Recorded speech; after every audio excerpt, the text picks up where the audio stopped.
All right, guys. Maybe. Take two. All right, guys. Anthony with Austin Darko Weapons Guild here. Once again, talking about Jude Lew Das Effect book, this lovely blue and yellow book. You should pick up for yourself. But jumping right into things, we are on page 179 at the very bottom, soon moving immediate page 181. Cut off the hard ones from below in both fights. This is a break against an overbinding of your sword. Do it as follows. When you are fencing against him from the Unterhau or the Streithau, and there's no Streithau is possibly a scribal error because nothing's called a Streithau anywhere else. Other sources call this a Streichen, so keep that in mind. When you're fencing against him from the Unterhau or the Streithau, or if you position yourself against him, the guard called Elber, and he is falling with his sword onto yours before you can lift it up, then stay below at the sword. Lift forcefully up with the short edge upwards. If he presses strongly downward, sweep with your sword beneath the blade of his sword, backwards and away from his sword. Strike immediately at the sword above to his face. All right, so there's a whole lot going on. First is we're fencing from below. We're throwing an Unterhau, possibly fencing from the Streichen or the Streithaus. But the short version is we're either here, we've thrown a cut that he's overbound on, and I get stuck below. I'm fencing from Elber that he cuts down on top of, and I get stuck below. And the Streichen are generally shown from this position, and he cuts down, and I get stuck down from below. So in any of those three starting positions. From here,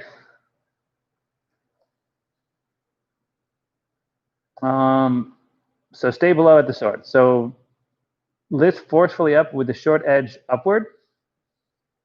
And so once you're stuck, try to pick it up, your short edge up. If he presses down strongly, sweep with your sword beneath the blade of his sword, backward and away from his sword. Strike immediately at the sword above to his face. So lots of conditionals. So you'll start from Elber because it's the easiest setup. He's cut, I get stuck. So from here, I need to try to wrench up.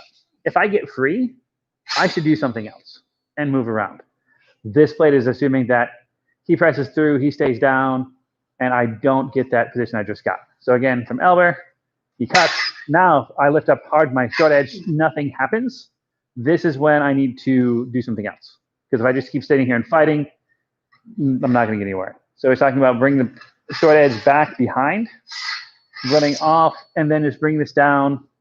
And it's weird because he's saying, add the sword to his face, which seems kind of mutually exclusive, but we'll kind of dive into that in a moment. So sweep with your sword beneath the blade of his sword backwards and away from his sword. Strike immediately at the sword above to his face. So I think what this is kind of trying to say is that as he's pressing and locking out, as I'm moving through, I don't want to go through his face away from his sword. I want to make sure I'm coming down, looking to get control, but I want to be striking towards his head.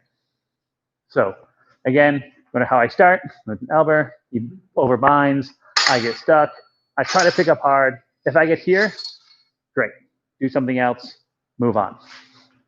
If I get stuck and I lift, pull it away, slide back and point to the back, come over the top towards his face, but covering that sword line, covering the attack. Because the sword's going to come back up.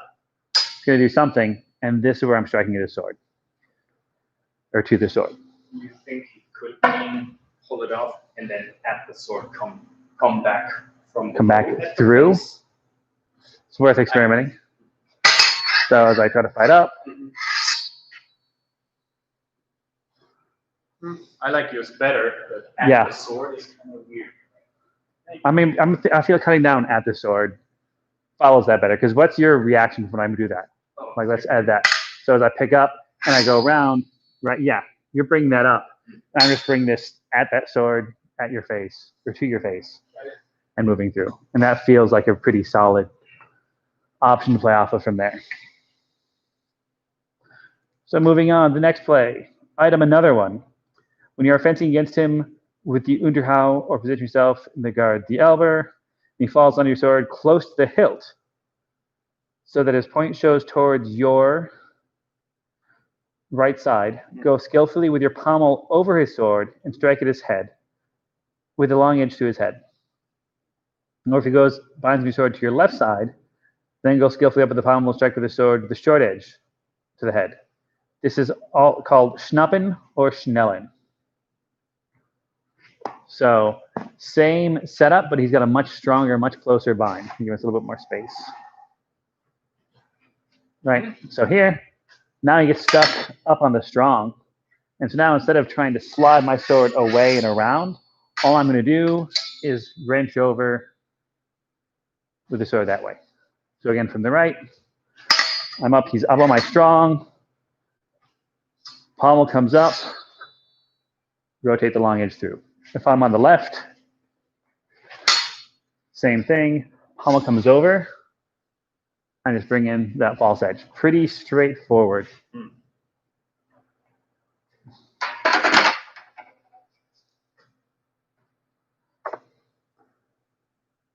All right, moving on.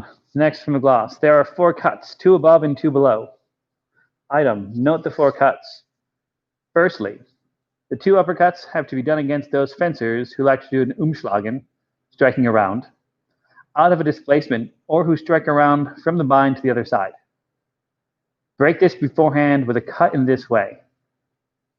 If he binds the displacement, or in any other way at your sword, on your left side, and instantly strikes around with his verhau or otherwise to your left, spring with the left foot away from his strike towards his right side. Fall with your long edge above over both of his arms, press with a cut away from you. You'll do this from both sides every time when he does an umschlagen out of a displacement. So let's kind of break this down a lot because there's a lot of subtext here. So striking around the umschlagen from the bind is quite simply, at least from my understanding, from here, striking around, right? Whether it's a big, wide, crazy motion, whether it's this kind of quick cut around there, this is a striking around the umschlagen, where we go from one cut from this side and cutting around to the other. So pretty straightforward. So break this beforehand with a cut in this way. So this is saying before that secondary strike comes up, before that umschlagen comes around, and this can be he binds with displacement, so he's kind of moving off with a parry and less of a actual secondary cut, and strikes instantly with a verhau, otherwise to my left side. So this is interestingly saying he's doubling on the same side, and doesn't say contrary. So if I understand correctly, if I cut and then But it should be to my left side. Right. Yeah, right. So that's what they're kind of giving as a setup.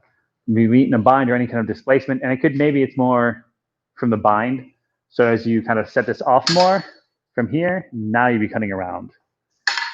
And that makes more sense motion-wise because they're talking about any kind of displacement or pressing at the sword.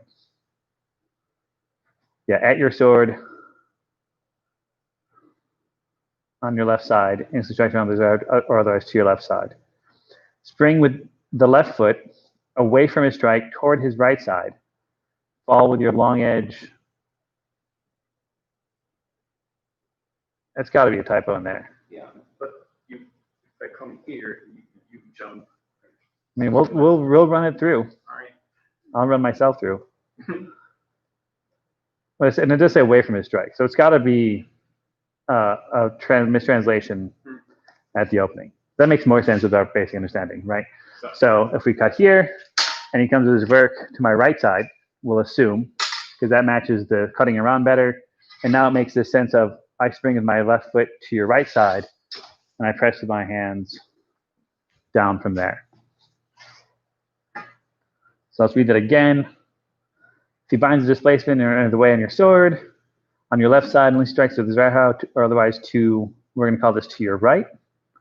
Spring with the left foot away from his strike toward his right side. Fall with your long edge over both of his arms. Press with the cut away from you. You should do this to both sides every time there's an umschlagen out of displacement. But it sounds like I have you displaced to your left, right? And then I try to do the switch out to your right, and then you jump. I mean, they're saying displaced to my left. Right. So opening text, so you displace to my left. Right. Here. Then you come around with a Zwerg to my left. But I'm supposed to bring with my left to your right, away from your cut. And that's where that starts to fall apart. But to your right.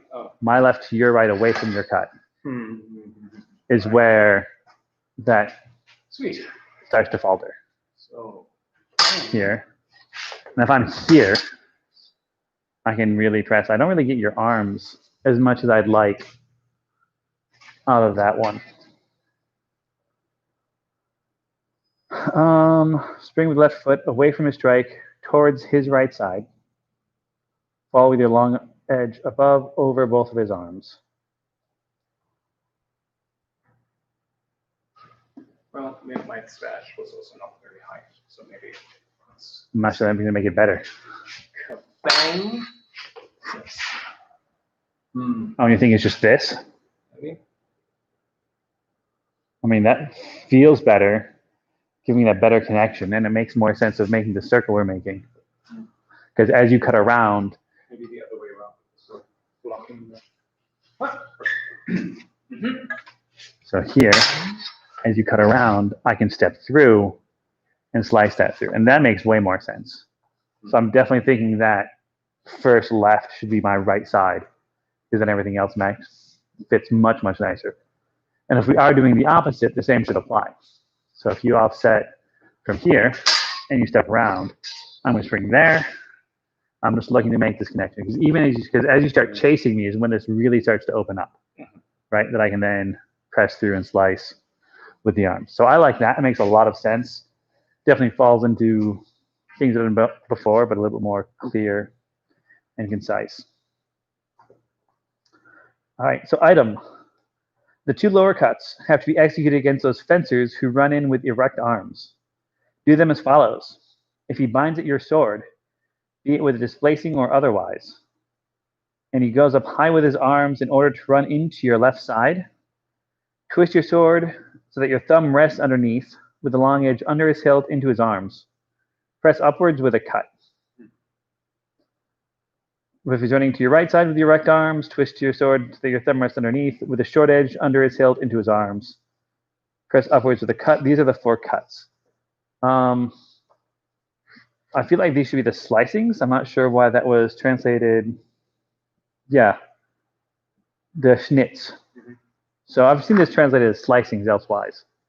And that makes far more sense as opposed to a cut or a hew or things like that. So again, we're starting up, we bind, coming in with high arms coming out. All I'm doing, if he's going to my left side, is I'm going to turn and press and take control from there. So again, as he's driving across, I just turn my pommel underneath to get that slice out. I'm not gonna lie, that one's a little bit awkward, but I feel if we come to the other side, this is what I felt the first time. As you come up, straighten your arms, up high. Yeah, because you're making that run. I'm just pressing there. And this one's super strong, super easy. And it maybe feel better if we're coming from this bind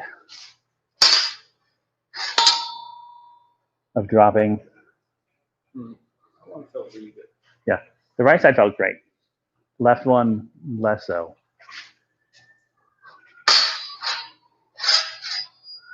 Yeah, that one feels better. And I think just making sure you really drive up and press out, because you're looking for that kind of overrunning again. So. Yeah. And that's just my infamiliarity with it. Let's try from the normal bind. See if that makes normal bind. But still pressing up to the left. Oh, it's still here. Yeah, there. Now it feels better as you drive that through. So normal bind. Let's go back. Yeah. So if you're really driving, that just turns into this, and now I can really push and press and slice. So For it, again, fairly straightforward, especially once figured out. There's definitely some handwork to practice and motions that you're comfortable with, but the concept is very straightforward and just really emphasizes stay in structure, stay in power, and press off with the strong of your blade. Moving on, page 185. Turn your edge to the flat, press the hands. This shows how to change from the lower to the upper cuts. And we're still on the schnitz, the slices, the lower to the upper slices. Note this, when he runs into you to your left side with arms erect, turn your sword with the long edge under his hilt, under his arms. Press strongly upwards, and with this, step towards his right side. Turn the pommel through underneath. Do not leave his arms with the sword. Turn the sword from lower slice into an upper slice with the long edge over his arms. Mm. Right, so we're just starting from the bottom and mutating that, rolling that over the top. Again, interesting thing is turn your edge to the flat, press the hands, which is from the zettel, the black, and it's not located in the gloss at all. So I'm going to try to keep that in mind as we look for that transition. So again, starting off to the left side, you press up high, strong arms. It's really just coming here. And I step into your right side. And this is where that flat definitely comes in. Because right now I can feel if I roll the flat over, I get a little more lever and push as I move through. Whereas if I try to stay on the edge, right, I kind of push myself away. So it's a really subtle motion. I get the flat to press, and then I come back over onto that. Did we just lose video? No. And we're back? A little hiccup. It's fine. So once more from that side, pressing into my left. Here, he presses high. I wrap around underneath. As I drive, as I step through, I want to roll into my flat to really get myself in so I can then drop back through. Otherwise, my own structure knocks me away and I don't get to close that distance nicely. From the crossing to the right side, here, as he comes up, same thing. I'm getting that edge on here as I step. Oh, where's I don't step? Let's try that. Let's look at that one again. That'll work better.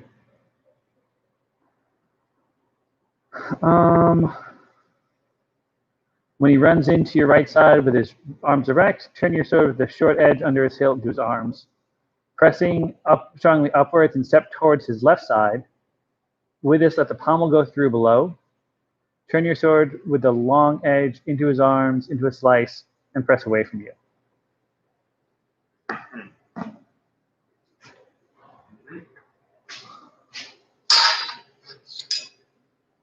I'm stepping into your left side, and then I press through.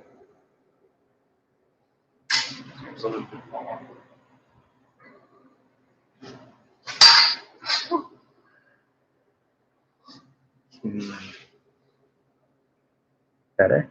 This one felt way stronger on the right. Are we supposed to be in the opposite? I don't think so. It doesn't specify. It's just it depends which way you're going. As you're pressing out, I'm good. Here. Right, this feels good, but it's getting my step across. I don't want to do this. Yeah, I feel if I'm still driving forward and you do that, that hurts. Just let the pommel go underneath.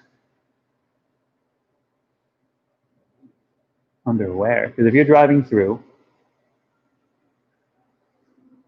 but I lose contact and hit your sword if I do that. So I need to step through to your left side. I really think that this is supposed to stop you, is your assumption, right? If I've got you here, because if you're driving in and I press your arms up, then I step, roll, that felt better, and move that through. So I'm just being too polite. You need to get higher. Go, drive them up. You got clearance. Yeah. So here, now I step through, roll over the flat, get back through. That feels pretty good.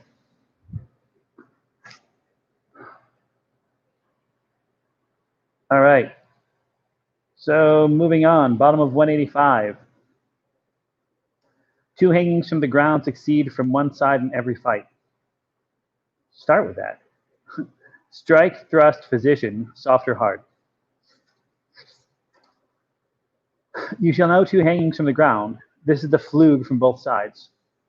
You shall know the fulin in the strikes or thrusts and whether it is soft or hard in the binding of the sword. Furthermore, you shall know how to execute the 4 windings out of them and how to make a strike, a thrust, and a cut out of every winding, just like from the upper hangings. Okay, so this is just saying that, cool, we had their upper hangings a while ago. Now we have the lower hangings.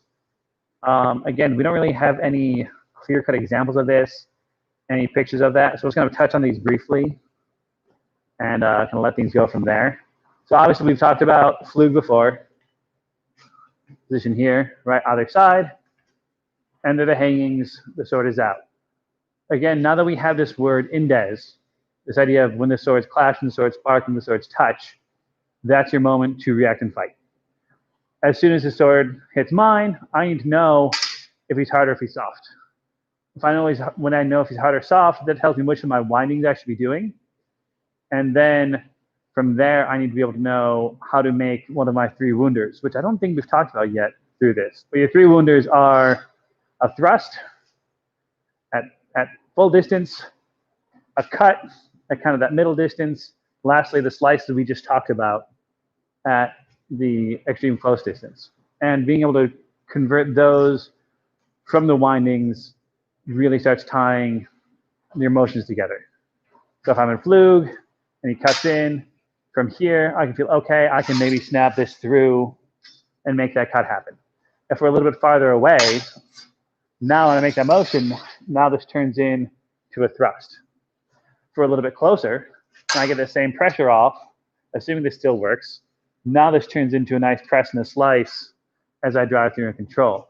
And that's kind of highlighting the different distances, different lengths, different things that we kind of tie into. So how are we on time? All right, we're at 20-ish minutes. I think we're going to wrap it up here tonight. This next section gets into Sprechfenster, which I think will go for a while. And then kind of, yeah, there's lots of notes on Sprechfenster. So I like to do that by itself with enough time to make it feel nice. And then maybe one more video after that. So we're nearing the end of this kind of quick blast run through of Jude Lew. As always, folks, we always appreciate everyone watching. If there are comments, there are questions, you have feedback, you think we're doing something dumb, please just let us know. We're happy to hear your insight, happy to take advice. Jude Lew is, again, not something we study a lot, at least not primarily, and this is totally a blind read-through of us kind of just digging through this book, sharing what we get out of this, kind of what the goals are and how you can do this yourself. So if you have any questions, comments, again, comment below, Facebook, email. Otherwise, have a great night, and we'll be back on Monday with more mixed weapon stuff, and then more Fabris on Friday. Thanks.